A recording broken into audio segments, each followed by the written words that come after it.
សួស្តីអ្នកទាំងអស់គ្នាមកកាន់ Breaking Bad រដូវកាលទី2 វគ្គ 11 រឿងបានចាប់ផ្ដើមឡើងពី combo អ្នកចាយថ្នាំរបស់ JC តួនាទីរបស់គាត់គឺជាអ្នកបោះដុំនិងលក់រាយឲ្យមួយទូទៅដោយនៅកន្លែងដែល combo លក់នោះមានក្មេងម្នាក់ជិះកង់លេងនៅម្ដុំនោះដោយ combo ដែលកំពុងលក់ថ្នាំតាមធម្មតាក៏បានជួបនឹងបញ្ហាមានបរិបទពីរនាក់បានបើកឡានចូលមកជិតគាត់តែមិនបានមកទិញនោះទេពួកវាសម្លឹងមើលមុខ combo ដោយមិនបាននិយាយអ្វីទាំងអស់ combo ក៏បាននិយាយឌឺទៅថានឹងមកទិញឬមកចំណែនហាព្រមទាំងបានបង្ហាញកំភ្លើងឲ្យចាំងដាក់ភ្នែកមួយពួកវាក៏នៅតែមិនព្រមនិយាយអ្វីមុននឹងបានបើកឡានចេញទៅតែក៏មិនបានទៅណាឆ្ងាយពួកវានៅចាំមើល combo នៅកែងអគារ combo ដែលឃើញថាស្ថានភាពមិនសូវជាល្អហើយក៏ប្រញាប់តាក់ទងទៅរក Skinny Pete នៅខណៈនោះក៏មានក្មេងម្នាក់បានជិះកង់នៅជុំវិញគាត់ដោយ combo ក៏បានប្រាប់ Skinny Pete ទៅថាគាត់កំពុងត្រូវសម្លឹងយ៉ាងខ្លាំងគាត់មានអារម្មណ៍មិនសូវជាល្អទេបញ្ជូនមនុស្សមកបន្ថែមបន្តិចក្រោយពីបិទទូរស័ព្ទហើយក្មេងជិះកង់ម្នាក់នោះក៏មិនតាន់ទៅណាហើយនៅពេលនោះដែរស្រាប់តែមានសម្លេងទីភ្លេឡានពីពួកនោះមុននឹងមានក្រងភ្លើងមួយគ្រាប់ហោះធ្លុះខ្លួនគាត់ទៅវាជាស្នាដៃរបស់ក្មេងជិះកង់ម្នាក់នោះឯងមិនចាប់ត្រឹមនោះនៅខណៈដែល combo កំពុងរត់ក្មេងម្នាក់នោះក៏បានបន្ថែមមួយគ្រាប់ទៀតចំខ្នងរបស់ combo ដួលទៅហើយបានជាគ្រប់យ៉ាងខ្លាចជាបែបនេះព្រោះពីរអ្នកនៅក្នុងឡានគឺជាបងធំនៅទីនេះ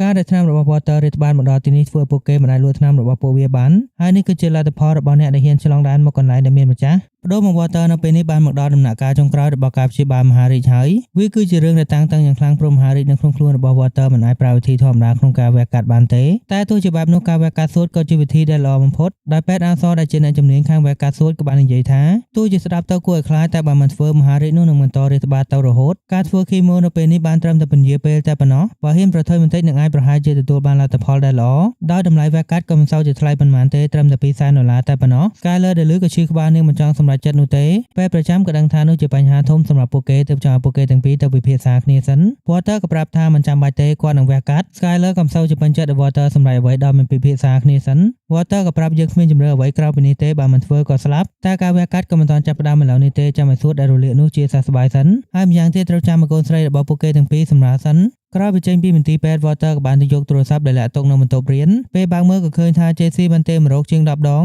ពេលគាត់បានតាក់ទងត្រឡប់ទៅវិញក៏បានដឹងនឹងបញ្ហាធំ JC បានប្រាប់ថា combo ស្លាប់ទៅហើយវាត្រូវបាញ់ Walter ក៏បានសួរទៅដោយភាពភ្ញាក់ផ្អើលថា combo នោះជានរណាគេ JC ក៏មិនពេញចិត្តដែល Walter មិនយកចិត្តទុកដាក់ទៅបានបិទទូរស័ព្ទទៅហើយមិត្តភក្តិដែលសល់នៅពេលនេះមានតែ Skinny Pete តែម្នាក់គត់អ្វីដែលស៊ើបដឹងនៅពេលនេះគឺមានមនុស្សចង់ដេញ combo ចេញពីតំបន់តែក៏មិនដឹងថាជានរណាគេនោះទេម្យ៉ាងទៀតដែល Skinny Pete ចង់សួរមកយូរហើយហេតុអ្វីបានជាយើងចាំបាច់ត្រូវវាលោកតំបន់របស់អ្នកដទៃ JC ក៏ឆ្លើយខ្លីៗយ៉ាងមានន័យថាគាត់មិនដឹងទេ Skinny Pete ដែលឮក៏មិនពេញចិត្តនឹងចម្លើយយ៉ាងខ្លាំងហើយបានបន្តទៅថានៅពេលនេះគ្រប់គ្នាដឹងថាការស្លាប់របស់ Spoon ជាស្នាដៃរបស់ប្រពន្ធនេះមានន័យថាផែនការត្រីកំពតមិនអាចប្រើបានទៀតទេមិនយូរមិនឆាប់គ្រប់គ្នាដែលធ្វើការ JC ប្រកាសជាត្រូវដេញសម្លាប់ជាមិនខានដូច្នេះ Skinny Pete ក៏សម្រេចចិត្តថាគាត់នឹងជប់ធ្វើការឲ្យ JC បើគ្រប់យ៉ាងខ្លាចជាបែបនេះក៏ត្រូវតាមពាណិជ្ជកម្មមានបញ្ហាអ្វីពិភាក្សាសមុននឹងចូលដល់ដំណោះស្រាយ Walter និង JC ក៏ចាប់ផ្ដើមឆ្លោះគ្នាទៀតហើយ JC បានបន្តថាវាជាកំហុសរបស់ Walter បើ Walter មិនបញ្ជាបង្រីកតំបន់ combo ក៏មិនស្លាប់ដែរដោយ Walter ក៏បានបន្តថាជាភាពធ្វេសប្រហែសរបស់ JC ខ្លួនឯងទេពួកគេទាំងពីរបន្តបោះកំហុសដាក់គ្នាទៅវិញទៅមករហូតដល់សបានហាមទុកដោយបានជេរទៅថាលោកឯងទាំងពីរជាអ្នកជំនាញត្រូវធ្វើខ្លួនឲ្យដូចជាអ្នកជំនាញបន្តិច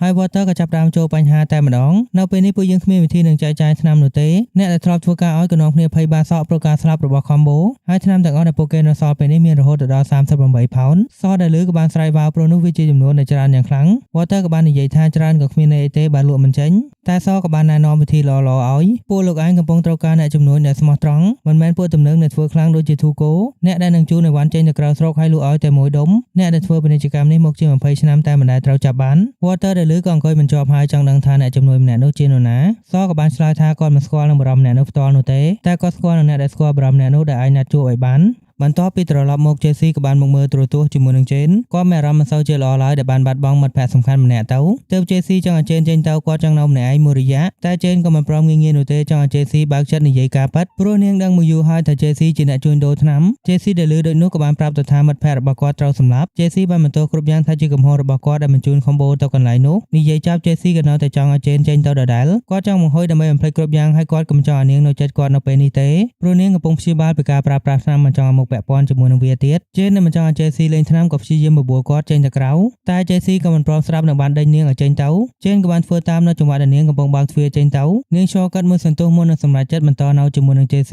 ហើយហេតុការណ៍ក៏បានបដូរទៅហាងលក់មាន់បំពងមួយកន្លែង Walter បានធ្វើដំណើរមកកន្លែងនេះហើយព្យាយាមស្វែងរកអ្នកដែលសល់ប្រាប់គាត់អង្គុយក្នុងនោះយ៉ាងយូរហើយក្រឡេកមើលគ្រប់គ្នាក្នុងហាងតែក៏មិនឃើញមាននរណាស័ក្តិសមជាអ្នកជួញដូរគ្រឿងញៀនសោះដោយ JC ក៏បានមកតាមការណាត់ជួបដែរតែគាត់ក៏មកយឺតហើយនៅពេលដែលពួកគេទាំងពីរជួយគ្នាស្វែងរកអ្នកជួញដូរគ្រឿងញៀនម្នាក់នោះក៏នៅតែរកមិនឃើញព្រោះពួកគេមិនស្គាល់ទាំងឈ្មោះមុខមាត់ក៏មិនដឹងនៅខណៈដែលកំពុងរងចាំនោះ JC ក៏ខ្វល់ខ្វាយយ៉ាងខ្លាំងព្រោះខ្លាចវាជាអន្ទាក់ហើយមិនពេញចិត្តនឹង Walter យ៉ាងខ្លាំងព្រោះមិនចេះគ្រប់គ្រាន់ JC នៅមិនទាន់អត់ចិត្តពីរឿងនៃ Walter បញ្ជាឲ្យពង្រីកទឹកដីដល់ចំណុចនេះ JC ក៏មិនចង់ធ្វើការជាមួយនឹង Walter ទៀតហើយទើបបានដើរចេញទៅបណ្ដោយឲ្យ Walter បន្តអង្គុយចាំតែម្នាក់ឯងនៅពេលដែល JC ត្រឡប់មកវិញនៅក្នុងផ្ទះក៏រញ៉េរញ៉ៃយ៉ាងខ្លាំងនៅពេលដែលគាត់ចូលមកក្នុងបន្ទប់ក៏ឃើញ Jane កំពុងដេកស្រវឹងថ្នាំព្រោះនាងត្រឡប់មកប្រើវាវិញទៀតហើយទោះឲ្យឈប់បានជាង18ខែតែគ្រប់យ៉ាងកន្លងមកក៏គ្មានប្រយោជន៍ព្រោះសេចក្តីស្រឡាញ់ដែលមានឲ្យ JC នាងសម្រេចចិត្តនឹងនៅក្បែរអ្នកដែលនាងស្រឡាញ់នៅគ្រាដែលលំបាកចំណែក Ted ក៏កំពុងរវល់ជាមួយនឹងអាជីវកម្មរបស់គាត់តែនៅសុកក៏មានសម្លេងប្រកាសហៅគាត់ឲ្យទៅជួបពេលទៅដល់ក៏ត្រូវ surprise ព្រោះបុគ្គលិកបានរៀបចំកម្មវិធីខួបកំណើតឲ្យគាត់ជារឿងធម្មតាដែល Ted ត្រូវរីករាយតែមុននឹងគាត់ផ្លុំទៀនគាត់ក៏ចង់មានបំណងប្រាថ្នាដែលធ្វើឲ្យគាត់នឹកឃើញដល់រឿងរ៉ាវកាលពីមុននោះគឺ Skyler ក៏ចង់ឲ្យនាងច្រៀងចម្រៀងថ្ងៃខួបកំណើតឲ្យស្ដាប់ Skyler ដែលឮក៏បដិសេធទៅយ៉ាងលឿនតែទោះជាបែបនោះ Ted ក៏មិនព្រមចោះចាញ់ថែមទាំងមិត្តរួមការងារក៏ជួយគ្នាបញ្ចុះបញ្ចូលធ្វើនៅទីបំផុត Skyler ក៏ព្រមវាគឺជាចម្រៀង Happy Birthday version 18 បូកមិនចាំបាច់ត្រូវស្ដាប់សំឡេងទេមើលទៅមុខរបស់នាងក៏ដឹងហើយនៅពេលស្ដាប់ចប់ Ted ក៏បានទៅផ្លុំទៀនតាមធម្មតាអ្វីដែលមិនធម្មតាគឺ Skyler បេះដូងរបស់នាងលោតលឿនដោយត្រឡប់មកក្រមុំម្ដងទៀតព្រោះទៅ Walter វិញប្រកាសណាស់គាត់កំពុងតែទៅរករឿងសគាត់បានទៅអង្គុយនៅហាងមាន់បំពងជាច្រើនម៉ោងតែក៏គ្មាននរណាមករកគាត់សក៏ឆ្លើយថាអ្នកដែលកំពុងតាមរកក៏នៅនឹងឯងតែខាងនោះប្រហែលជាមិនសូវចូលចិត្តមកលោកឯងទេដឹងបានដំណឹងមកថាខាងនោះនឹងមិនធ្វើពាណិជ្ជកម្មជាមួយនឹងលោកឯងទេ Walter ដែលឮក៏ឆ្ងល់មិនទាន់បាននិយាយគ្នាផងហេតុអ្វីបានជាបដិសេធគាត់ Walter ដែលមិនទាន់អស់ចិត្តក៏បានបើកឡានត្រឡប់មកហាងមាន់បំពងម្ដងទៀតគាត់បានចូលទៅអង្គុយចាំធ្វើគ្រប់យ៉ាងដោយដើមទាំងអស់ព្រោះនេះវាគឺជាឱកាសចុងក្រោយហើយក្នុងការលក់ថ្នាំនោះបើលើកនេះមិនបានជួបទេគាត់នឹងមិនព្រមទៅណាទាំងអស់គាត់អង្គុយរហូតដល់ហាងបិទបុគ្គលិកចិត្តត្រឡប់ទៅផ្ទះវិញអស់ហើយសល់តែបរិមម្នាក់ដែលប្រហែលជាម្ចាស់ហាងដែលកំពុងជូរតុ Walter ដែលឃើញក៏ចាប់អារម្មណ៍ទៅបានដើរតាមទៅកន្លែងកាត់លុយមុននឹងបានប្រាប់ថាត្រូវការកូកាអត់ស្ករមួយកែវទៀតនិងសូមនិយាយជាមួយប្រហែលជា5នាទីបានអត់នៅពេលដែលបរិមម្នាក់នោះដើរមកដល់តុរបស់គាត់ Walter ក៏បានប្រាប់អង្គុយចុះសិនពេលអង្គុយចុះហើយ Walter ក៏បានសួរត្រង់ៗ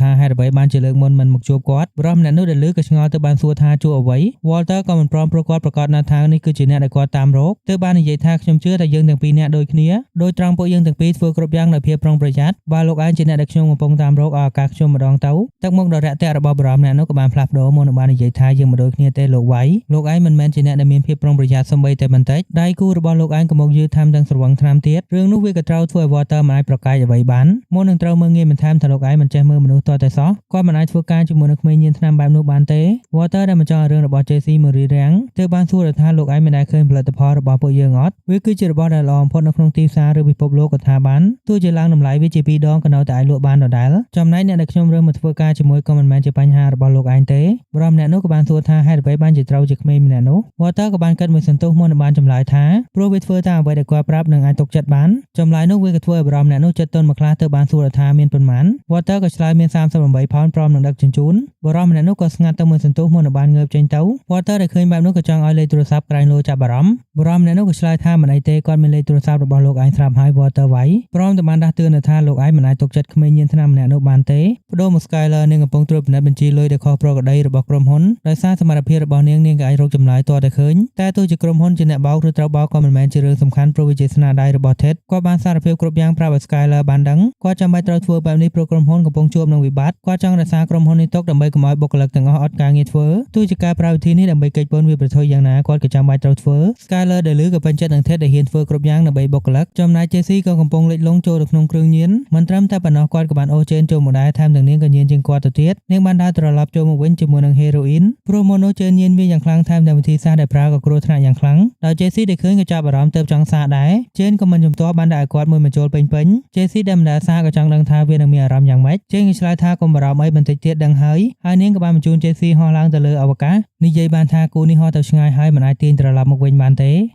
ចំណែក Walter ក៏កំពុងគ្រប់គ្រងការប្រឡងរបស់សិស្សតាមធម្មតានៅខណៈនោះគាត់ក៏បានឮសំឡេងទូរស័ព្ទញ័រទើបគាត់បានប្រាប់ឲ្យសិស្សណាដែលបើកបិទម៉ាស៊ីនទៅតែនៅពេលដែលសិស្សទាំងអស់បិទម៉ាស៊ីនហើយសំឡេងញ័រនោះក៏នៅតែឮវាឮមកពីដានទូរស័ព្ទរបស់ Walter ដែលលាក់តុងនោះឯងនៅពេលនេះគាត់ក៏ដឹងថាមានមនុស្សទូរស័ព្ទចូលមកទើបបានកុហកសិស្សទៅថាប្រហែលជាសំឡេងបំពង់ខ្យល់តែដឹងមិនចាំបាច់ត្រូវខ្វល់ពីវាទេព្យាយាមប្រឡងទៅក្រោយពីនោះនៅពេលដែលការប្រឡងចប់ Walter ក៏បានទៅយកទូរស័ព្ទនោះចេញមកពេលដែលគាត់បើកមើលក៏ឃើញមានសារសរសេរថាពោយ៉តវាគឺជាឈ្មោះហាងលក់មាន់បំពងនោះឯង Walter ដែលឃើញក៏មិនចាំ យកប្រញាប់ធ្វើដំណើរទៅទីនោះតែពេលទៅដល់គាត់ក៏ព្យាយាមរកហើយតែក៏រកបរិមម្នាក់នោះមិនឃើញទើបបានសួរបុគ្គលិកថាប្រធានហាងនេះនៅឯណាស្រីម្នាក់នោះក៏ឆ្លើយថានាងនឹងហើយដែលជាប្រធាននៅទីនេះចំណែកអ្នកដែល Walter និយាយជាមួយគឺជាម្ចាស់ហាងគាត់នឹងដូរសាខាទៅរហូតទោះជានាងក៏មិនដឹងដែរថាពេលនេះគាត់នៅសាខាណា Walter ដែលដឹងបែបនោះក៏ចង់បានលេខទូរស័ព្ទតែនាងក៏មិនអោយទើបបានបដូរមកសួរថាម្ចាស់ហាងនេះមានឈ្មោះថាអ្វីនាងក៏បានប្រាប់ថាមានឈ្មោះថា Gustavo ហៅកាត់ថា Gas នៅពេលនោះ Walter ក៏អត់សង្ឃឹមនឹងរកហើយទើបបានដើរត្រឡប់ទៅវិញតែក៏បានទៅជួបនឹងបរិមម្នាក់ដែលរារាំងគាត់ទុកមុនព្រមទាំងបាននិយាយថា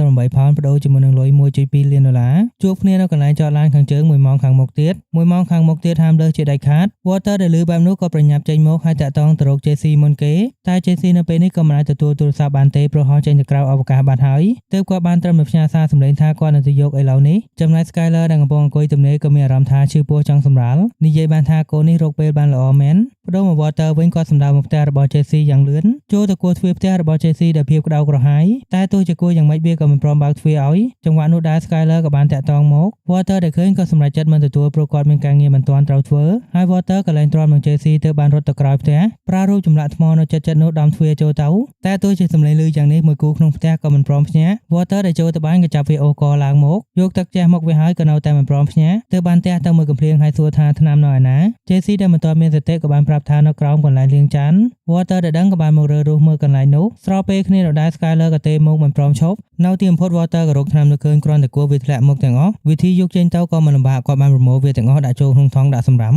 នៅពេលនោះក៏មានសម្លេងសារចូលមកទើបគាត់ចង់ដឹងថា Skyler កាត់អីពេលបើកមើលក៏ឃើញសារថាកូនចិត្តកាត់ហើយ Walter ដែលបានឃើញសារនោះក៏ស្ទើរកាំងប្រសិនបើគាត់រើគ្រួសារអនាគតពាណិជ្ជកម្មរបស់គាត់ក៏ចាប់ត្រឹមនេះតែប្រសិនបើគាត់រើអាជីវកម្មគាត់នឹងមិនបានឃើញកូននៅថ្ងៃសំខាន់ Walter ខឹងនឹងខ្លួនឯងយ៉ាងខ្លាំងតែស្ថានភាពធ្វើឲ្យគាត់មិនអាចរើសបានគាត់បានលីថ្នាំទាំងអស់រត់ចេញពីក្នុងផ្ទះរបស់ JCបន្តមកនៅវគ្គទី12ចាប់ដើមឡើងនៅកន្លែងចតឡានកុងតឺន័រដែលជាកន្លែងណាត់ជួប Walter ជាឡានចូលមកយ៉ាងលឿនបង្ហាញឲ្យឃើញថា Walter រើអាជីវកម្មមុនគ្រួសារពេលមកដល់ក៏មិនចាំយូរប្រញាប់បើកគូឡានយករបស់ចុះមកនៅខណៈនោះដែរ Walter ក៏បានតាក់ទងទៅរក Skyler តែនាងក៏មិនទំនេរទទួលម្ដងដោយអ្នកដែលទទួលទូរស័ព្ទរបស់គាត់គឺជា Marie Walter បានកុហកថាគាត់កំពុងស្ទះចរាចរណ៍មិនអាចកម្រើកទៅណាបានក្រោយពីបញ្ចប់ពាណិជ្ជកម្មរបស់គាត់ Walter ក៏ប្រញាប់ធ្វើដំណើរទៅមន្ទីរពេទ្យហើយនៅទីបំផុតគាត់ក៏បានជួបនឹងកូនស្រីរបស់គាត់ Walter បានបីនាងឡើងយ៉ាងប្រុងប្រយ័ត្ននាងមានឈ្មោះថា Holly តែអ្វីដែលលើសឡើងមកនៅក្នុងបន្ទប់នោះគឺ Ted Walter ដែលឃើញក៏ត្រូវភ្ញាក់ផ្អើលនិងឆ្ងល់ថាមកនៅទីនេះបានយ៉ាងម៉េចចម្លើយក៏ចេញមកពីមាត់របស់ Skyler ថា Ted គឺជាអ្នកដែលជួលនាងមកមន្ទីរពេទ្យ Walter ក៏គ្មានបញ្ហាអ្វីជាមួយនឹងរឿងនេះតែគាត់ក៏ចាប់ផ្ដើមមិនពេញចិត្តពីភាពជិតស្និទ្ធរវាងពួកគេទាំងពីរបន្ទាប់ពីនោះនៅពេល Ted ត្រឡប់ទៅវិញហើយ Skyler ក៏មានរឿងឲ្យ Walter ជួយបន្តិចនាងនឹងបន្តនៅមន្ទីរពេទ្យ 2 ទៅ 3 ថ្ងៃទៀតជួយយកកៅអៅឲ្យផង Walter ក៏មិនជំទាស់ព្រោះនេះហើយគឺជាអ្វីដែលគាត់ត្រូវការ Walter ត្រឡប់មកផ្ទះតែម្នាក់ឯងជាមួយនឹងលុយ 1.2 លានដុល្លារដែលទើបតែបានមកដំបូង Walter ក៏បំរុងនឹងយកទៅឲ្យ JC ពាក់កណ្ដាលតែចុងក្រោយគាត់ក៏សម្រេចចិត្តទុកទាំងអស់សិន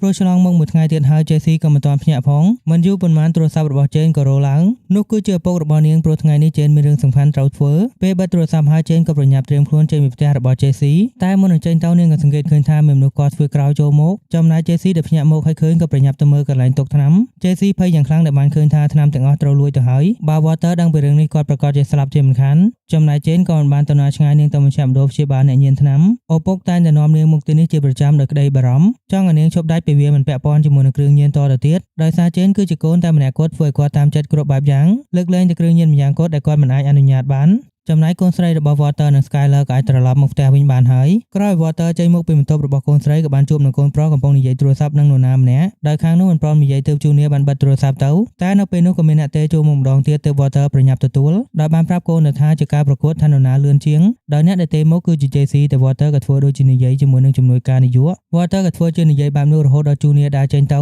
ពេលបានឱកាស Walter ក៏បានជេរថាអាក្មេងញៀនថ្នាំល្ងីល្ងើអញទេមកលេងនេះធ្វើស្អី JC ក៏បានប្រាប់ថាវាជារឿងសំខាន់ការពីយកមិញមានមនុស្សគាត់ធ្វើផ្ទះគាត់ចូលមកវាបានលួចថ្នាំទាំងអស់របស់ពួកយើងទៅហើយ JC នៅពេលនេះកំពុងភ័យយ៉ាងខ្លាំងមិនដឹងថាត្រូវធ្វើយ៉ាងម៉េចទេតែ Walter ក៏មិនបាននិយាយអ្វីទាំងអស់ធ្វើជាខឹងហើយបានបិទទូរស័ព្ទទៅបណ្ដាលឲ្យ JC បន្ត stress តែម្នាក់ឯងម្ដងនៅយប់នោះដែរនៅផ្ទះរបស់ Walter នៅខណៈដែលកំពុងសម្រាកកូនក៏ស្រែកយំឮពេញផ្ទះដែល Walter ក៏ស្ម័គ្រចិត្តចេញមកមើលកូនដោយខ្លួនឯងគាត់បាននាំមកដើរលេងនិងបោទឹកដោះគោតាមធម្មតាមុននឹង Walter បាននាំកូនទៅបន្ទប់បោកគក់មុននឹងបានសួរកូនថាចង់ធ្វើអ្វីដែលអូនធ្វើទុកឲ្យឬអត់វាគឺជាលុយចំនួនមហាសាលដែលគាត់លាក់ទុកនៅក្នុងជញ្ជាំងហើយគាត់ក៏បានបញ្ជាក់ម្ដង ទៀតថាគ្រប់យ៉ាងក៏ដើម្បីកូនដឹងអត់លុះព្រឹកឡើង Walter ក៏បានមកធ្វើការតាមធម្មតាតែនៅសុកស្រាប់តែមានអតីតសិស្សដែលធ្លាប់រៀននៅសាលានេះដើរចូលមកគាត់មិនបានមកទីនេះដើម្បីរំលឹកអតីតកាលអីនោះទេព្រោះនៅពេលនេះ JC ដឹងថាចៅម្នាក់នោះគឺជា Walter គាត់បានពិនិត្យសារសម្លេងមើលទាំងអស់ហើយទើបបានដឹងការពិតហើយគាត់ក៏មិនពេញចិត្តដែល Walter មិនប្រាប់អ្វីទាំងអស់ធ្វើឲ្យគាត់ stress ចង់ឈួត Walter ក៏បាននិយាយថាវាស័ក្តិសមហើយមកពីឯងរវល់តែឈួតព្រោះ heroin ធ្វើឲ្យគាត់ចាំបាច់ត្រូវចាត់ការគ្រប់យ៉ាងតែម្នាក់ឯងចាំទៅក្នុងខួរក្បាលផងថាលើកនេះឯងមិនបានធ្វើអ្វីទាំងអស់ហើយមកពីឯងធ្វើឲ្យគាត់មិនបាននៅចិត្តកូននៅពេលដែលសម្រាល JC ដែលបានឮពីហេតុផលរបស់ Walter ក៏មិនអាចប្រកែកបានមុននឹងបានសួរថាលុយទាំងអស់បានប៉ុន្មាន Walter ក៏បានប្រាប់ទៅតាមត្រង់ថាទាំងអស់បាន1.2 លានតែបើចែកគ្នាទៅបានត្រឹមតែម្នាក់ 480,000 តែប៉ុណ្ណោះព្រោះត្រូវបង់អសរថ្លៃសម្បត្តិលុយ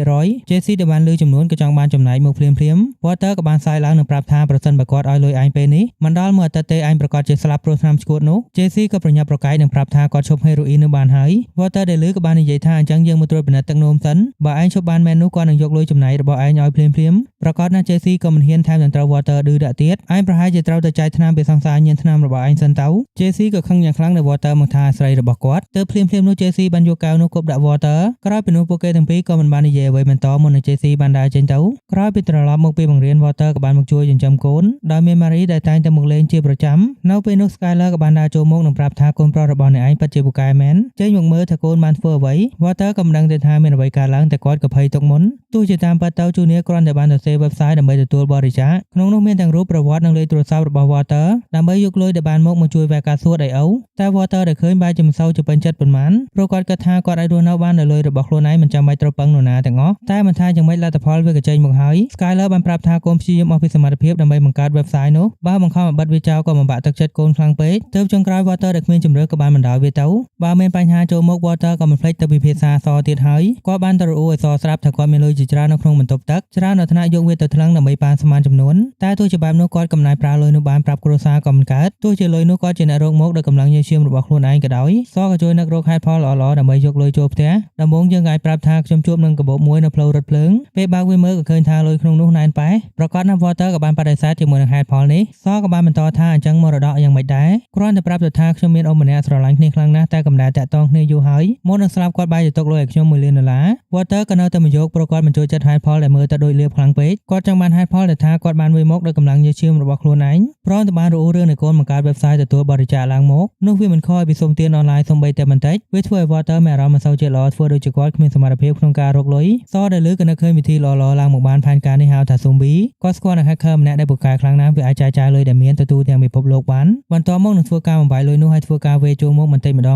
ងប្រកាសណាវិធីនេះគ្មាននរណាអាចតាមដានបាននោះទេវាដូចជាការសហការគ្នាដើម្បីជួយអ្នកការមហារីកសួតពីមនុស្សទូទាំងពិភពលោកមិនមែនតែម្នាក់ទេ Walter ក៏មិនសូវចូលចិត្តវិធីនេះប៉ុន្មានទេតែគាត់ក៏គ្មានជំរឿហើយចំណែក JC ក៏កំពុងខឹងនឹង Walter ដែលមិនព្រមឲ្យលុយគាត់បានយករឿងនេះមករੂប្រាប់ Jane ព្រមទាំងអង្គុយលាយ heroin ទៅបណ្ដា Jane ក៏អង្គុយស្ដាប់គ្រប់បញ្ហារបស់ JC ព្រមទាំងបានបង្រៀនពីវិធីលាយវានិយាយបានថាពួកគេទាំងពីរញៀនដល់កម្រិតហើយគ្មាននរណាជួយហាមនរណានោះទេនៅពេលដែល JC ចាក់ heroin ចូលទៅក្នុងខ្លួន Jane ក៏បានសួរទៅថាអូម្នាក់នោះកឹបលុយទៅប៉ុន្មានដុល្លារដោយភាពស្រវឹង JC ក៏បានប្រាប់ទៅថា480 Jane នៅលើក៏ឆ្ងល់ថាលុយតែប៉ុណ្ណេះចាំបាច់ត្រូវខឹងគ្នាមុននឹង JC ហោះក៏បានប្រាប់តម្រងទៀតថា438 Jane នៅលើក៏ចាប់អារម្មណ៍ឡើងមកព្រាមទៅព្យាយាមសួរ JC ទៅច្រើនម្ល៉េះតែ JC ក៏ហត់ទៅបាត់ហើយទើបនាងព្យាយាមរុញ JC ឲ្យដេកផ្អៀងព្រោះដេកផ្ងាវាអាចបណ្ដាលក្អួតធ្វើឲ្យឆ្លក់ស្លាប់បានបដូរមកថ្ងៃបន្ទាប់នៅមជ្ឈមណ្ឌលព្យាបាលអ្នកញៀនថ្នាំវាដល់ពេលដែល Jane ត្រូវមកព្យាបាលហើយតែនាងក៏មិនមកមានតែឪពុកមកអង្គុយចាំតែម្នាក់ឯងចំណែក Jane ក៏មិនទាន់ភ្ញាក់នៅស្រវឹងថ្នាំជាមួយនឹង JC នៅឡើយតែនៅពេលនោះឪពុករបស់នាងក៏បានតាក់ទងចូលមកទៅប្រញាប់ទទួលហើយអាងទៅថាទើបតែភ្ញាក់នឹងប្រញាប់ទៅឥឡូវនេះតែនៅពេលដែលនាងបានធ្វើចេញទៅក៏ជួបតែម្ដងឪពុករបស់នាងមកឈរចាំនៅមុខផ្ទះពេលដែលឃើញនាងដើរចេញមកពីក្នុងបន្ទប់របស់ JC ក៏ខ្លាចជាបញ្ហាឪពុកក៏មិនចាំយូរដើរចូលទៅរក JC ទាំងកំហឹងទោះជា James ព្យាយាមហាមយ៉ាងណាក៏មិនព្រមស្ដាប់នៅពេលដែលគាត់បានឃើញ JC ដែលកំពុងដេកស្រវឹងនឹងថ្នាំដែលដាក់នៅលើក្បាលទំនេរគាត់ក៏ទ្រាំលែងបានហើយទើបបានទាញវាចេញមកនិយាយគ្នាតែ JC ដែលតាំងសតិបានក៏មិនព្រមប្រញាប់ទាញឈើមកតបតឪពុកនៅពេលនេះខឹងយ៉ាងខ្លាំងព្រោះកូនរបស់គាត់ឈប់ថ្នាំមកបានជាង18ខែហើយតែមកពេលក្មេងញៀនថ្នាំម្នាក់នេះធ្វើគ្រប់យ៉ាងខ្ទេចខ្ទី Jane ក៏ជួយការពារនិងប្រាប់ថា JC ជាមនុស្សល្អពួកយើងក៏បាននិយាយគ្នារយប់ថានឹងរកវិធីបញ្ឈប់ថ្នាំនាងចាំសុំទោសអូម្ដងទៀតតែវាក៏មិនស្រួលបែបនោះទេឪពុកសម្រេចចិត្តទេហៅប៉ូលីសដើម្បីចាប់ពួកវាទាំងពីរញាត់ចូលគុកបើការព្យាបាលមិនមែនជាជំរឿទៅដេកគុកគឺជាវិធីដែលល្អបំផុតគ្រប់យ៉ាងដែលគាត់ធ្វើទៅក៏ចង់ឲ្យកូនជាទីស្រឡាញ់របស់គាត់ត្រឡប់មកវិញ Jane ក៏បានសូមអង្វរឪពុកនិងប្រាប់ថានាងនឹងទៅមជ្ឈមណ្ឌលដោយខ្លួនឯងចាប់ផ្ដើមមួយថ្ងៃស្អែកនាងសូមពេលមួយថ្ងៃនិយាយជាមួយនឹងកន្លែងធ្វើការចង់ចាត់ការនឹងបញ្ហារួចរាល់សិនព្រោះលើកមុនឪពុកបង្ខំឲ្យនាងទៅដើមឈើរបស់នាងដែលដាំងាប់ព្រោះគ្មាននរណាស្រោចទឹកនាងបានសូមអង្វរដោយទឹកមុខដែលគួរអាណិតទើបឪពុកចាប់ផ្ដើមចិត្តទន់គាត់បានផ្ដល់ឱកាសឲ្យថ្ងៃស្អែកត្រូវទៅនៅមជ្ឈមណ្ឌល ពេលដែលឪពុកចេញទៅបាត់ JC ក៏បានសួរថានឹងទៅនៅមជ្ឈមណ្ឌលមែនអី Jane ក៏ឆ្លើយថាមិនទាន់ដឹងទេប្រសិនបើយើងមានលុយច្រើនគ្រប់គ្រាន់នឹងគ្មាននរណាអាចបង្ខំយើងបានទេបដូរទៅ Walter វិញម្ដងនៅខណៈដែលគាត់ដេកចិញ្ចឹមកូនសុកក៏មានសម្លេងទូរស័ព្ទរោដោយលើកនេះជា Skyler ដែលជាអ្នកងើបឡើងទៅទទួលទូរស័ព្ទតែ Walter ដែលចង់ដឹងថានរណាជាអ្នកទេមកទៅបានងើបតាមមកដែរ Skyler ក៏បានប្រាប់ថាជាសិស្សចាស់ដែលទេមកសុំក្រដាសបញ្ជាក់ការសិក្សា Walter ក៏បានយកមុននិយាយដោយខ្លួនឯងគាត់ក៏ឆ្ងល់ថាជាសិស្សចាស់មួយណាពេលបាននិយាយគ្នាក៏ដឹងថានោះគឺជា Jane ទៅបានចេញមកនិយាយនៅខាងក្រៅ Jane ក៏ចាប់ផ្ដើមពីការគំរាមថា JC ត្រូវបានគ្រប់យ៉ាងដែលជារបស់គាត់ Walter ក៏បានសួរទៅវិញថានេះចង់មកគំរាមគាត់មែនគាត់នឹងទុកលុយនោះសិនពេលវេលាសមគួរមកដល់គាត់នឹងយកទៅឲ្យដោយខ្លួនឯងតែគាត់មិនព្រមមកយកវាទៅលេងថ្នាំជាដាច់ខាត Jane ក៏មិនចង់ស្ដាប់ Walter និយាយតែម្នាក់ឯងទៅបានរៀបរាប់ពីប្រវត្តិរបស់ Walter ដែលជាគ្រូបង្រៀនម្នាក់ដែលមានប្អូនថ្លៃជា DEA តែបែរជាបដូរមកជាអ្នកផលិតថ្នាំបើរឿងនេះចេញទៅប្រកាសជាល្បីជាមិនខានប្រញាប់សងលុយរបស់ JC មកបើមិនដូច្នោះលោកឯងនឹងមិនសល់អ្វីទាំងអស់ក្រោយពីនិយាយទូរស័ព្ទចប់ JC ក៏ចង់ដោះស្រាយជាមួយនឹង Jane នៅខាងក្រៅគាត់មិនចង់ធ្វើបែបនេះសោះព្រោះគាត់ដឹងថា Walter នឹងមិនក្បត់គាត់ទេ Jane ក៏បាននិយាយថាកុំបារម្ភយើងគ្រាន់តែយកលុយរបស់បងឯងមកវិញតែប៉ុណ្ណោះចំណែក Walter ក៏អង្គុយលំបាកចិត្តគិតតែម្នាក់ឯងថាគួរធ្វើយ៉ាងម៉េចគាត់បារម្ភពី JC ព្រោះខ្លាចត្រូវ Jane អូសធ្លាក់ជ្រោះជ្រៅជាងមុនទៅទៀតតែប្រសិនបើគាត់មិនយកលុយទៅឲ្យខ្លួនគាត់នឹងហើយដែលជាអ្នកលំបាកនៅខណៈដែលគាត់កំពុងកាត់ Skyler ក៏បានដើរចូលមកប្រាប់ឲ្យគាត់ទៅទិញខោទឹកនោមធ្វើឲ្យនេះជាចំណុចដែល Walter ត្រូវសម្រេចចិត្តហើយស្រប Walter ក៏មកផ្ទះរបស់ JC ជាមួយនឹងលុយសុទ្ធពេញកាបូបដោយ Jane ជាអ្នកបើកទ្វារចេញមកទទួលលុយនោះដោយខ្លួនឯងតែ Walter ក៏មិនឲ្យនឹងប្រាប់ថាវាជារបស់ JC មិនមែនជារបស់នាងទេហើយនៅពេលនោះ Walter ដែលឃើញ JC ដើរមកក៏បានបង្អាប់ទៅថាសំណាងហើយដែលឯងនៅមានសតិចេះយកខោមកពាក់តែឯងគ្មានភាពប្រុងប្រយ័ត្នទាល់តែសោះធ្វើឲ្យរឿងរបស់ពួកយើងបែកធ្លាយឯងកំពុងធ្វើរឿងខុសយ៉ាងធ្ងន់ធ្ងរ Jane ក៏មិនចង់ស្ដាប់បានទាញទ្វារបិទដាក់មុខតែម្ដង Jane បានឃើញលុយចំនួនមហាសាលក៏មានអារម្មណ៍ស្រស់ស្រាយជារឿងធម្មតាវាគឺជាសេរីភាពលុយនេះនឹងនាំពួកយើងទៅដល់កន្លែងណាក៏បាន JC ក៏បានប្រាប់ថាគាត់ចង់ទៅ New Zealand ព្រោះកន្លែងនោះជាកន្លែងថតរឿង Lord of the Ring គាត់ចង់ទៅនៅទីនោះជាមួយនឹង Jane តែពីរនាក់យ៉ាងមានសេចក្តីសុខ Jane ក៏បានប្រាប់ថាមុននឹងយើងទៅទីនោះដំបូងយើងត្រូវបញ្ឈប់ថ្នាំសិនដើម្បីជាការចាប់ផ្ដើមជីវិតថ្មីរបស់ពួកយើងទាំងពីរ JC ក៏យល់ស្របពួកយើងមិនគួរបំផ្លាញលុយទាំងអស់នេះទៅជាមួយនឹងថ្នាំទេដើម្បីជាការចាប់ផ្ដើមយើងគួរយកថ្នាំទាំងអស់យកទៅចោលតែនៅពេលដែលបានឃើញវាក៏សម្រេចចិត្តលំបាកឡើងមកភ្លាមយើងគួរយកវាទៅចោលឬថែមសិនចាំយកទៅចោលមួយណាល្អជាងរី Walter ក៏បានមកអង្គុយលំបាកចិត្តនៅបារមួយកន្លែងតែ Walter ចេញពីផ្ទះបានប្រពន្ធប្រើមកទិញខោទឹកនោមទើបនៅខណៈដែលគាត់កំពុងផឹក Skyler ក៏បានទេមកតាមទើប Walter បានកុហកទៅថាគាត់រកមកច្រើនហាងហើយតែក៏គ្មានកន្លែងណាមានសោះសូមពេលបន្ថែមបន្តិចទៀតបានអត់អ្វីដែលសំខាន់គឺឪពុករបស់ Jane ក៏បានមកអង្គុយនៅទីនោះដែរគាត់បាននិយាយថាហេតុផលនេះល្អគួរសមដែរហើយនេះក៏ជាចំណុចចាប់ផ្ដើមដែលពួកគេទាំងពីរបាននិយាយគ្នាពួកគេទាំងពីរបាននិយាយគ្នាជាច្រើនរឿងមុននឹងឪពុករបស់ Jane បាននិយាយដល់កូនស្រីរបស់គាត់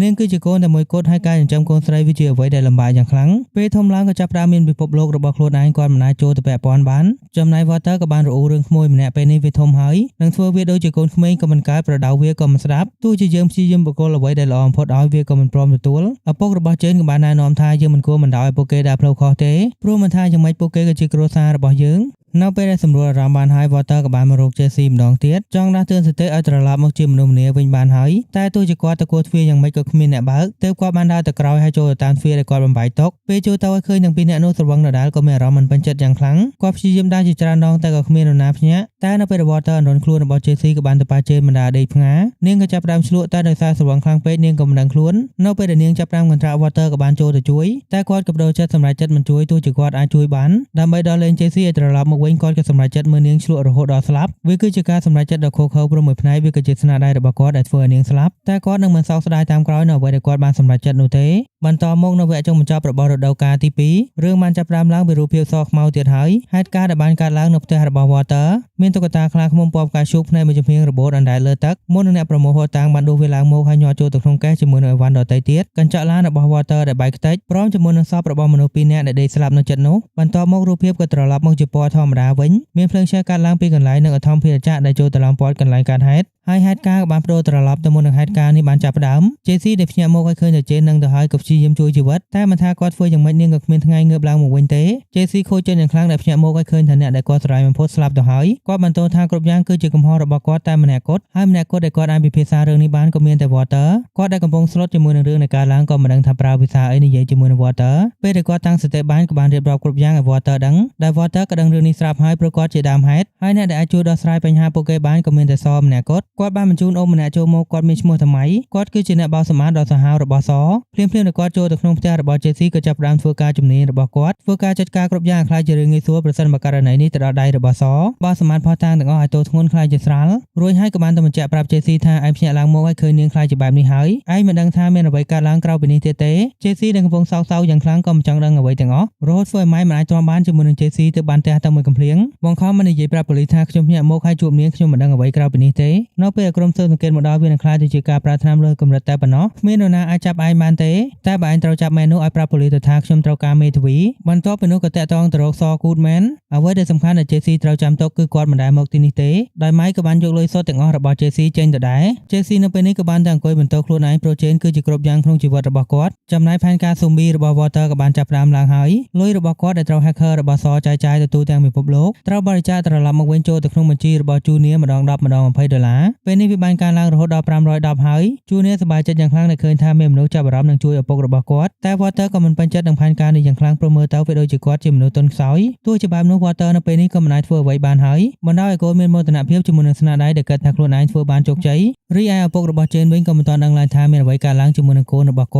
ត់កំពុងបើកឡានទៅទទួលកូនស្រីទៅនៅមជ្ឈមណ្ឌលតាមអ្វីដែលសន្យាទុកពេលទៅដល់មុខផ្ទះគាត់ក៏ត្រូវភ្ញាក់ផ្អើលព្រោះមានឡានពេទ្យកំពុងទាញក្រែអ្នកជំងឺចុះមកតែពេលចូលទៅដល់ក្នុងផ្ទះគាត់ក៏ត្រូវកាំងតែម្ដងព្រោះនៅខាងក្នុងនោះមិនមែនជាអ្នកជំងឺទេតែខ្លាចជាសពទៅហើយឪពុកក៏ខឹងនឹងខ្លួនឯងយ៉ាងខ្លាំងបើសិនបើគាត់មិនចិត្តទន់ហើយនាំនាងទៅតាំងពីមុននោះគ្រប់យ៉ាងក៏មិនខ្លាចជាបែបនេះដែរដោយ JC ក៏នៅកន្លែងនោះដែរកំពុងប្រាប់គ្រប់យ៉ាងឲ្យប៉ូលីសបានដឹងតែពួកគេទាំងពីរក៏មិនបាននិយាយអ្វីជាមួយគ្នាទាំងអស់សូម្បីតែមើលមុខ JC ក៏មិនហ៊ានផងត្រឡប់មក Walter វិញនៅពេលនេះគាត់បានប្ដូរកន្លែងលាក់ទូរស័ព្ទហើយយកមកទុកក្នុងកន្លែងទុកទឹករបស់បង្គន់ហើយអ្នកដែលតាក់ទងមករកគាត់លើកនេះក៏មិនមែនជានរណាឆ្ងាយគឺជា JC នោះឯង Walter បានលួងទៅថាកុំបារម្ភអីសចាត់ការគ្រប់យ៉ាងរួចហើយចង្វាក់នោះ Skyler និង Junior ក៏បានស្រែកឡើងព្រោះពួកគេទាំងពីរកំពុងឈួតជាមួយនឹង website បរិច្ចាគហើយអ្នកទទួលបរិច្ចាគដើម្បីវះកាសួររបស់ Walter មិនមានត្រឹមតែ Junior ម្នាក់ទេនៅមានហាងដែលជួយមួយកម្លាំងទៀតគាត់បានមកទទួលបរិច្ចាគដល់កន្លែងធ្វើការដោយមានក្រឡដាក់លុយមួយដែលមានរូបរបស់ Walter ដាក់ជាប់នឹងវាថែមទាំងមាន promotion ពិសេសនរណាបរិច្ចាគច្រើនបំផុតនិងបានយាមក Super Hang ទៅផឹកបែប free ក្រោយពីនិយាយចប់ហាងក៏ឈប់លេងសើចចូលមកសាច់ការវិញ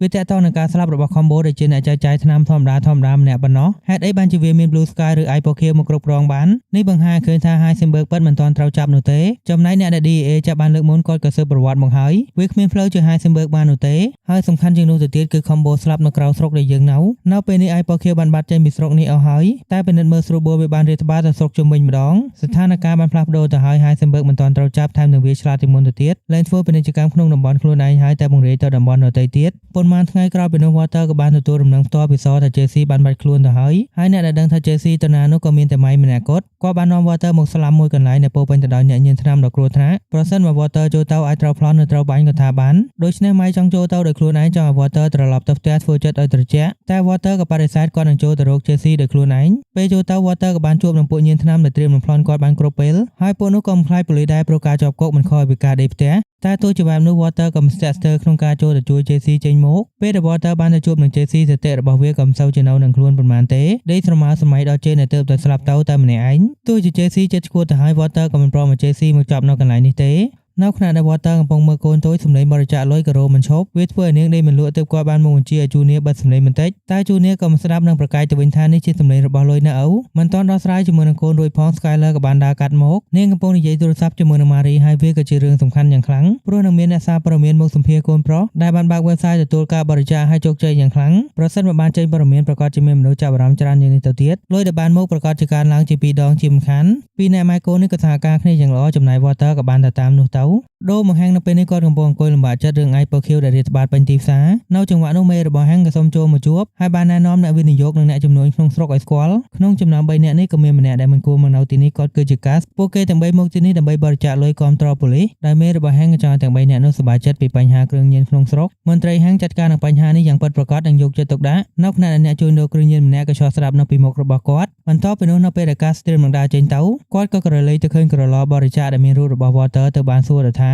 ម្នាក់នេះគឺជាកូនចៅរបស់លោកឯងមែនទេហាងក៏បានឆ្លើយថាមិនមែនទេជាបងថ្លៃរបស់គាត់មានបញ្ហារឿងសុខភាពយើងកំពុងរកវិធីជួយគាត់កាសដែលឮក៏សួរថាបញ្ហាបែបណាហាងក៏បានប្រាប់ទៅថាមហារីសួតកាសដែលដឹងក៏បានខ្វះលុយមួយចំនួនបរិច្ចាគទៅដើម្បីជាទឹកចិត្តដល់មិត្តរួមពិភពលោកចំណែក JC ដែលត្រូវ Walter នាំចេញមកក៏មិនបានតាណាត្រូវនាំយកទៅដាក់នៅមជ្ឈមណ្ឌលដោយនៅកន្លែងនេះនឹងព្យាបាលនៅជំងឺដោយភាពស្ងប់ Walter ចង់ឲ្យ JC នៅទីនេះសិនដើម្បីព្យាបាលជំងឺផ្លូវចិត្តឲ្យប្រសើរឡើងហើយអ្វីដែលសំខាន់គឺ Walter ចិត្តដល់ពេលវះកាត់សួតហើយបើគ្រប់យ៉ាងដំណើរទៅយ៉ាងរលូនក៏គ្មានបញ្ហាអ្វីតែបើទេគាត់បានប្រកល់គ្រប់យ៉ាងឲ្យសជាអ្នកចាត់ការរួចហើយរួមទាំងរឿងលុយរបស់ JC ដែលសយកទៅដែរដោយរហូតការសន្ទនានេះ JC ក៏មិនបានឆ្លើយអ្វីមកវិញទេ Walter ក៏បាននិយាយដាស់តឿនសតិថាការຕົកទៅក៏គ្មានប្រយោជន៍អ្វីដែរជឿគាត់ទៅធ្វើខ្លួនឲ្យរឹងមាំបន្តិច JC ក៏បានឆ្លើយមក មកវិញថាគាត់សាកសមនឹងទទួលវាហើយវាដូចនៅអ្វីដែលគ្រូវាយធ្លាប់ប្រាប់កាលពីនៅវាខ្សាច់ថានេះហើយគឺជាបាបកម្មក្រោយពីនោះនៅពេលដែល Walter ត្រឡប់ទៅដល់ផ្ទះក៏ជួបនឹងបញ្ហាថ្មីទៀតហើយមានឡានរបស់អ្នកសារព័ត៌មានមកចតនៅមុខផ្ទះរបស់គាត់ Walter បានដើរចូលទៅក្នុងផ្ទះដោយភាពមិនពេញចិត្តតែក៏មិនអាចបញ្ឈប់អ្វីបានទៀតទេព្រោះការសម្ភាសកំពុងនឹងចាប់ផ្ដើម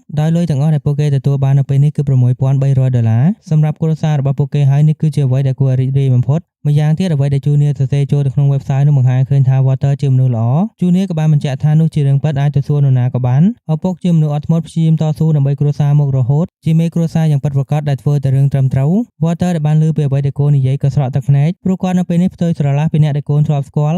ពេលវេលាកន្លងទៅនៅទីបំផុតក៏ដល់ពេលវគ្គការសួររបស់ Walter ហើយដំណាក់កាលដំបូងគឺដាក់ថ្នាំសន្លប់ដែលមាន Skyler និង Junior នៅជាមួយនឹងគាត់ដល់វិនាទីចុងក្រោយពួកគេទាំងពីររីករាយនឹង Walter យ៉ាងខ្លាំងដែលអាចមកដល់ចំណុចនេះបានហើយនេះគឺជាពេលស្លាប់រស់ដែលកំណត់វាសនារបស់ Walter បន្តពីនេះពួកគេទាំង3ក៏គ្មាននរណាសោកស្ដាយនឹងវាទេព្រោះបានព្យាយាមមកដល់ទីបំផុតហើយក្រោយពីនោះមិនយូរប៉ុន្មានថ្នាំសន្លប់ក៏ចេញឥទ្ធិពលហើយ Walter និយាយរវល់រវាយតែម្នាក់ឯងតែវាជារឿងកំ pl ាញសម្រាប់គ្រួសារគ្មានអ្វីច្រើនទេរហូតដល់ពេលមួយ Skyler ដែលត្រៀមនឹងប្រមូលអីវ៉ាន់របស់ Walter ទៅទុកទៅបានសួរថាទូរស័ព្ទនៅឯណា Walter ដែលកំពុងរវើរវាយក៏បានសួរទៅវិញថាទូរស័ព្ទមួយណាពួកគេទាំងពីរមិនទាន់បាននិយាយដោះស្រាយនឹងរឿងនេះផង Walter ក៏សន្លប់ទៅហើយការវាយកាត់ក៏បានចាប់ផ្ដើមពេទ្យទាំងអស់នៅក្នុងនោះគឺជាលំដាប់អាជីពពួកគេម្នាក់ៗឆ្លងកាត់ការវាយកាត់សួតមកហើយរាប់ដងផ្លេចធ្វើឲ្យការវាយកាត់របស់ Walter បានចប់ដោយភាពជោគជ័យWalter បានផ្លាស់ប្ដូរទៅយ៉ាងច្រើនគាត់មកជាមួយនឹងអាវពណ៌ផ្កាឈូកនិងពុកមាត់ដ៏លុយផលប៉ះពាល់ពីការវះកាត់ក៏មានបន្តិចបន្តួចតាំងទ្រូងនិងដកដង្ហើមលំបាកតែវាក៏អាចបញ្ជាពេល Walter អាចរស់នៅបាន2ទៅ3ឆ្នាំទៀតនៅពេលនោះ Skyler ក៏បានសួរពេទ្យទៅថានឹងត្រូវការពេលប៉ុន្មានដើម្បីសម្រាប់ពីការព្យាបាលពេទ្យក៏បានប្រាប់ថាប្រហែលជា2ទៅ3អាទិត្យទៀតបានអាចត្រឡប់ទៅរស់នៅតាមធម្មតាបា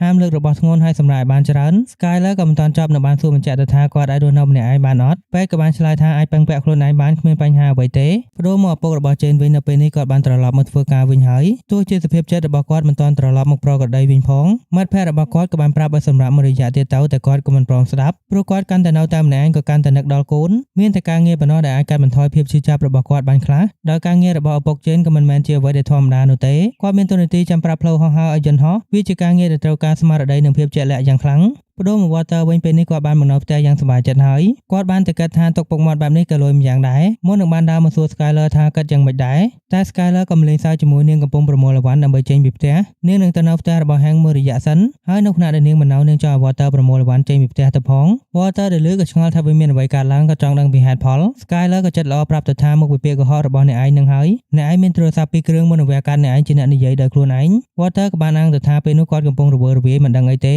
តែ Skyler ក៏មិនយល់បែបនោះនាងគិតថា Walter របូតមាត់និយាយការពិតទេមិនថា Walter ព្យាយាមអធិប្បាយយ៉ាងណា Skyler ក៏មិនព្រមស្ដាប់គាត់ Skyler ក៏បាននិយាយថាវាមានច្រើនពេកនឹងដោះសាររឿងណាមុនទី1រឿងដែលអ្នកឯងចូលចិត្តបាត់ខ្លួនទៅតែអ្នកឯងក៏មិនព្រមអធិប្បាយអ្វីទាំងអស់ទី2 Skyler ក៏ថា Walter មានសហាយជាមួយនឹង Grace ព្រោះនាងសង្កេតឃើញថាពួកគេទាំងពីរមានរឿងលាក់បាំងនឹងនាងតែនៅពេលដែលនាងតាក់ទងទៅរក Grace បែរជាបានចម្លើយខុសពីនោះ Grace មិនដែលបង់ថ្លៃព្យាបាល Walter សូម្បីតែ1រៀលនិងយកលុយមកពីណាមកបង់ចិត្ត100,000ជប់មកមែនទី3 Skyler បានតាក់ទងទៅរកម្ដាយរបស់ Walter រួចហើយគាត់បានប្រាប់ថា Walter មិនដែលទៅរកទេហេតុផលទាំងនេះវាធ្វើឲ្យ Skyler ខឹងនឹង Walter យ៉ាងខ្លាំងនាងមានអារម្មណ៍ថាខ្លួនឯងល្ងងចាញ់បើក Walter មករហូតតែមុននឹង Skyler បានឡើងឡានចេញទៅ Walter ក៏បានសួរថាបើខ្ញុំប្រាប់ការពិតអ្នកឯងនឹងនៅជាមួយនឹងខ្ញុំឬអត់តែវាក៏លើសចំណុចនោះមកឆ្ងាយពេកហើយ Skyler នៅពេលនេះមិនហ៊ាននឹងដឹងការពិតរបស់ Walter ទេចំណែកឪពុករបស់ Jane ក៏បន្តធ្វើការងាររបស់គាត់ប្រាប់ផ្លូវហោះហើររបស់យន្តហោះតែក្នុងចិត្តរបស់គាត់ក៏គិតដល់តែកូនស្រីដែលចាក់ទៅហើយគ្មានស្មារតីក្នុងការធ្វើការងារទោះជាការងាររបស់គាត់សំខាន់យ៉ាងខ្លាំងហើយនៅទីបំផុតគាត់ក៏ភ្លាត់បង្កើតឲ្យមានគ្រោះថ្នាក់យ៉ាងធំស្របពេលគ្នាដែល Walter ក៏អង្គុយសែតែម្នាក់ឯងនៅមាត់ស្រះនៅសុកក៏មានសំឡេងផ្ទុះយ៉ាងខ្លាំងកើតឡើងនៅពេលដែលគាត់ងើយទៅមើលលើមេឃក៏ឃើញយន្តហោះ2គ្រឿងបុកគ្នាសួយជាងនោះទៅទៀតគឺកំទេចកំទីរបស់វាបានខ្ទាតមកដល់ផ្ទះរបស់ Walter ដំបូងគេមកអស់គឺតុក្កតាខ្លាឃ្មុំពណ៌ផ្កាឈូកដែលធ្លាក់ចូលក្នុងស្រះហើយអ្វីដែលនឹងតាមមកគឺភាពក្តៅកគុកដែលនឹងកើតឡើងនៅរដូវកាលទី3ចំណែករដូវកាលនេះក៏បានមកដល់ទីបញ្ចប់ហើយអរគុណអ្នកទាំងអស់គ្នាសម្រាប់ការទស្សនាបើមានកំហុសឆ្គងកន្លែងណាក៏សូមអភ័យទោសទុកជាមុន